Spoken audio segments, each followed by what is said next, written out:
I'm Anthony Arvin, and welcome to my studio. For today's video, I thought I'd talk about illustrations versus artist. I refer to myself as an illustrator, and that sometimes throws people. They ask me the difference between an illustrator and an artist. In the long and the short of it, we're both artists.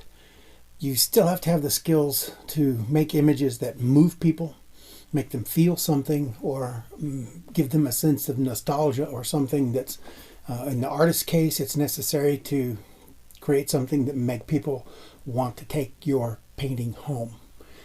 In the illustrating world, you're trying to communicate somebody else's message.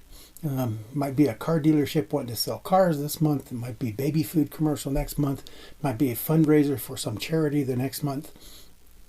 So you're still an artist, but you also have to be a little bit of a psychologist and learn how to get into the head of the people that this is trying to appeal to, and trying to figure out how to create an image that will accomplish the objective that's being undertaken here. So you kind of have to have the art skill, but you also have to have the ability to understand what feelings and things you need to try to evoke, or what maybe fears you're trying to allay. Sometimes an image creates a comfort level in a customer because they can see what they're getting. And the clearer that image is, the fewer fears they'll have. So there's fewer obstacles to getting them to go ahead and make a purchase. So that's the biggest difference between an illustrator and an artist. Illustrators' tools are quite frequently different. The illustrators, in fact, there are different kinds of illustrators. A lot of illustrators are half photographer and half artists. I do have that. I use a lot of photography in my trying to figure out what I want to do for a pen and ink. I do a lot of photography. I'll go out and I'll shoot 400 or 500 pictures, and I'll get one usable image that can actually have the impact I want it to have. So yes, I'm an expert with Photoshop. I'm an expert with nice camera gear. But when it comes to actually making the image, I don't use the photography. I do everything in pen and ink. I've lately begun to do hybrids where I do some pen and ink with touches of charcoal. In the old days, when I was originally taught to do pen and inks, it was by printers who had customers who would come to them with images that just weren't suitable for print. They weren't going to look good in a book or whatever. And so they would ask me to recreate that image so that it looked like a photograph, but it was actually ink, so that their printing press could recreate it. Oftentimes the customer would bring something that they'd had somebody draw for them, and it was drawn in graphite, in pencil. Well, when you try to photograph pencil, it's shiny, and so things that should be really dark completely wash out. And when you try to put that in print, then it looks terrible. So they would have me recreate whatever images were necessary, but to do so in a way that the printing press could easily replicate it and make it look really nice. I also got a lot of old photographs, photographs from the 1800s and things that were in the days before Photoshop, before you could fix those.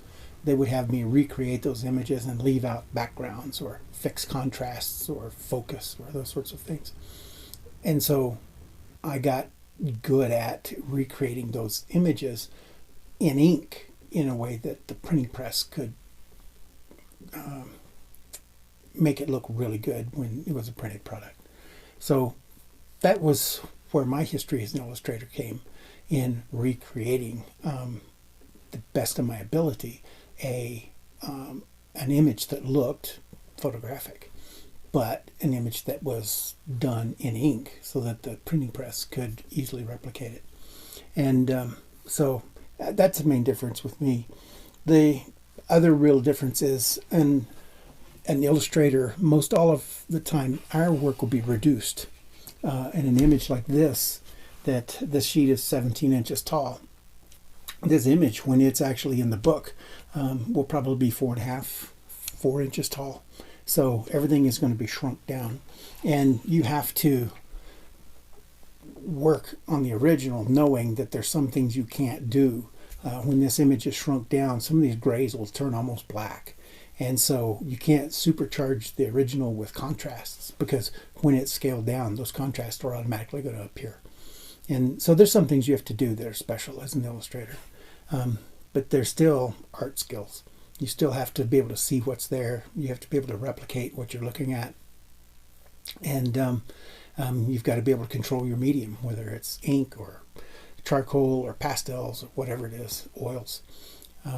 I prefer to work in black and white. That's my favorite. I can oil paint. I can sculpt. It's once you learn to see, it really doesn't matter which medium you're working in. You can work in a pretty similar quality level in all of the mediums, because it's more about learning how to make art, and then it's just a matter of changing mediums, which happens pretty quickly. But anyway, that's the difference between an illustrator and an artist. And now you know. So when you see me refer to myself as an illustrator, it shouldn't throw you for a loop.